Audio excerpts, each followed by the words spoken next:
Student, मैं हरदेश शर्मा आपके लिए ऑनलाइन क्लासेस की सीरीज़ में हर दिन कुछ ना कुछ नया लेकर आता हूँ। आज भी हम कुछ नया सीखेंगे, तो चलिए इस क्लास को स्टार्ट करते हैं।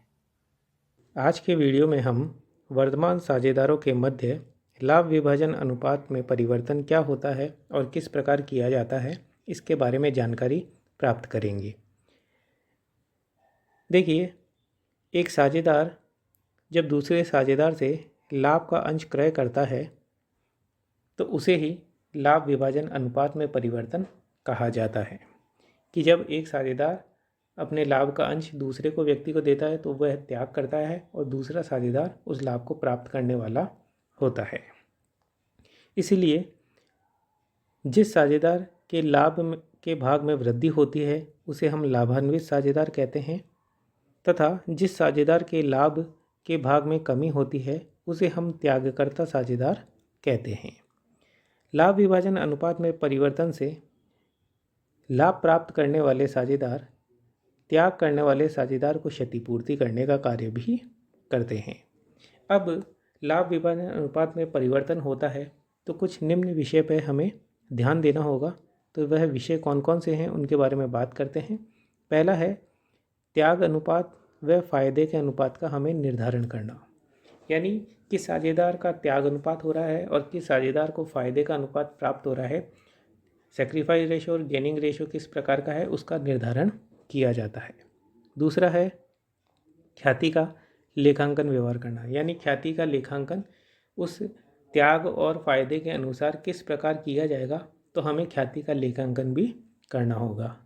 तीसरा है संचय तथा अवितरित लाभ या हानि के लिए विभाजन का लेखांकन व्यवहार करना, यानी कभी कभी फर्म में संचय तथा अवितरित लाभ हानि भी रहते हैं, तो ऐसी स्थिति में उनका विभाजन का लेखांकन किस प्रकार किया जाएगा उसे भी हम समझेंगे। फोर्थ है संपत्तियों व दायित्वों का पुनर्मूल्यांकन किस प्रकार किया जाए। यदि व्यवसाय में कुछ संपत्तियां और दायित्व रहते हैं तो उन दायित्वों का पुनर्मूल्यांकन रिवैल्यूएशन अकाउंट बनाकर कैसे किया जाता है, उसकी जर्नल एंट्रीज क्या होती है, इसके बारे में जानकारी लेंगे। और अंतिम है पूंजी का समायोजन किस प्रकार किया जाए। तो चलिए सर्वप्रथम हम बात करेंगे त्याग अनुपात व फायदे के अनुपात का निर्धारण किस प्रकार किया जाता है। चलिए फर्स्ट पॉइंट है त्याग अनुपात व फायदे के अनुपात का निर्धारण करना। इसमें देखो हमें दो ऑप्शंस ध्यान रखने, एक सेक्रीफाइस रेशो ज्ञात करना है जिसे हम एसआर कह सकते हैं, और दूसरा होता है गेनिंग रेशियो जिसे हम फायदे का अनुपात जिसे हम जीआर कह सकते हैं।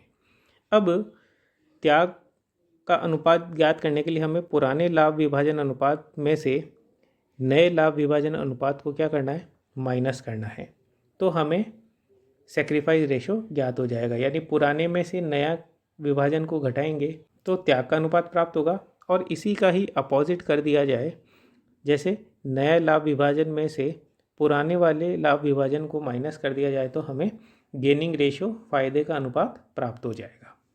सेकंड विचार था कि ख्याति का लेखांकन किस प्रकार किया जाए।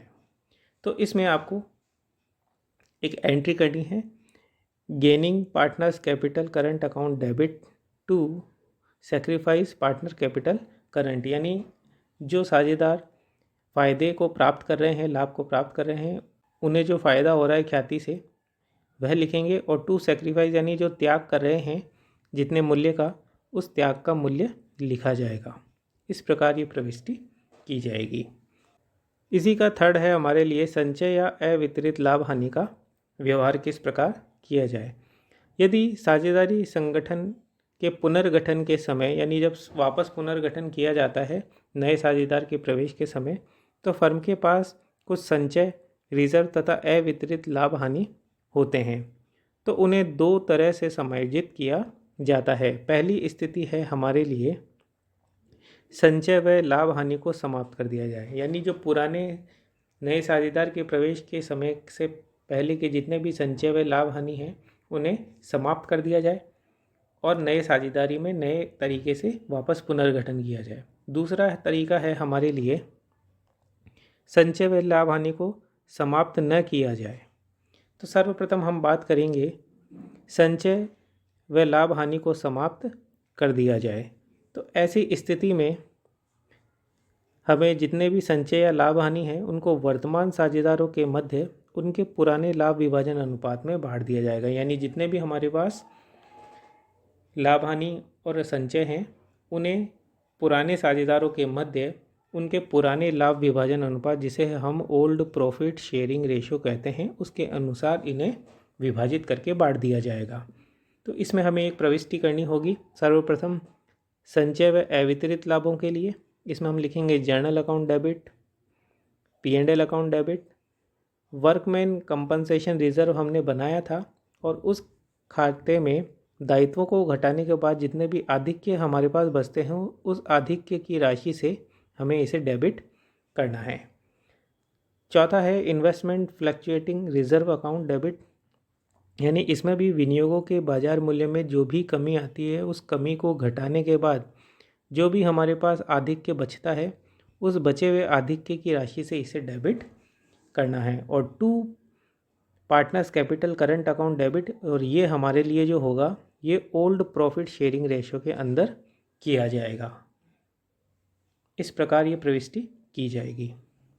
और दूसरी जो प्रविष्टि है वह संचित हानियों व आस्थगित आयगत व्ययों के लिए करनी होगी। वह इस प्रकार है, हमें लिखना है partners capital current account debit, और ये जो डेबिट की राशि होगी वो ओल्ड प्रॉफिट शेयरिंग रेशो के अनुसार होगी, जिसमें हम 2 P&L अकाउंट और 2 डेफर्ड रेवेन्यू एक्सपेंडिचर की जो राशि होती है उन दोनों को लिखा जाएगा। पहले वाले प्रकार में हमने संचय व लाभ हानि खाते को बंद कर दिया था।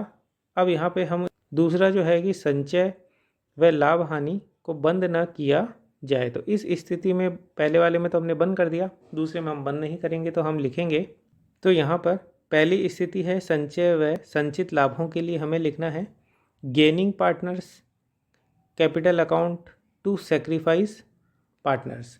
तो जिन साझेदारों को गेनिंग हो रही है, फ़ायदा हो रहा है, वो तो डेबिट हो जाएंगे, और जो सेक्रीफाइस वाले साझेदारों की जो पूंजी है उसे हम क्रेडिट कर देंगे।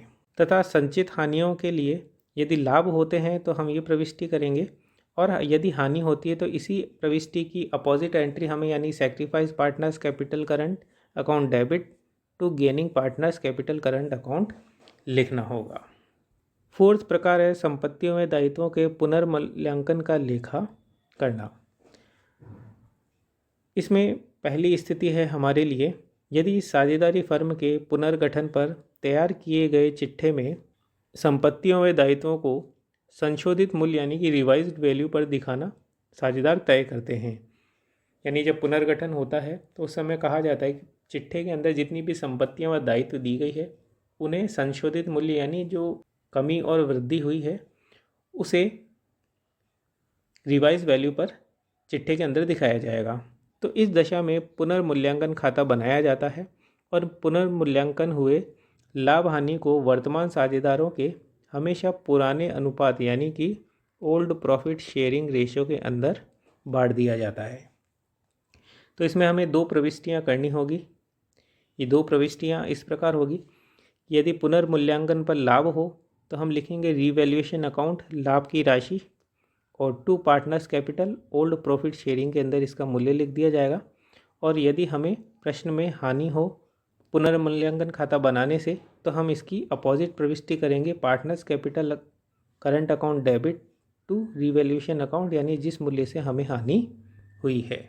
दूसरी स्थिति होगी जब संपत्ति दायित्वों के संशोधित मूल्य पुस्तकों में न लिखने पर या फिर समायोजन साझेदारों की पूंजी खातों के माध्यम से ही करना हो। यानी पहली स्थिति में पुस्तकों में दिखाया जाता है और अब दूसरी स्थिति में पुस्तकों में न दिखाया जाए। तो इस स्थिति में हमें 2 प्रविष्टियां करनी होगी। पहला है पुनर्मूल्यांकन पे लाभ होने पर, इसमें gaining partners capital current account debit करेंगे, और 2 सेक्रीफाइस यानी जितने मूल्य से सेक्रीफाइस किया है ओल्ड प्रॉफिट शेयरिंग रेशियो के अनुसार हमें नए पार्टनर्स को कितना मिल रहा है, जो प्राप्त करने वाले साझेदार हैं उनका मूल्य लिखेंगे। और हानि होने पर यही प्रविष्टि अपोजिट हो जाएगी sacrifice partners account debit to gaining partners capital current. इस प्रकार हमें प्रविष्टियां करनी है। इन्हें आप अच्छे तरीके से समझें और याद करें ताकि जब प्रश्न किए जाएं सरल करने में आसानी हो।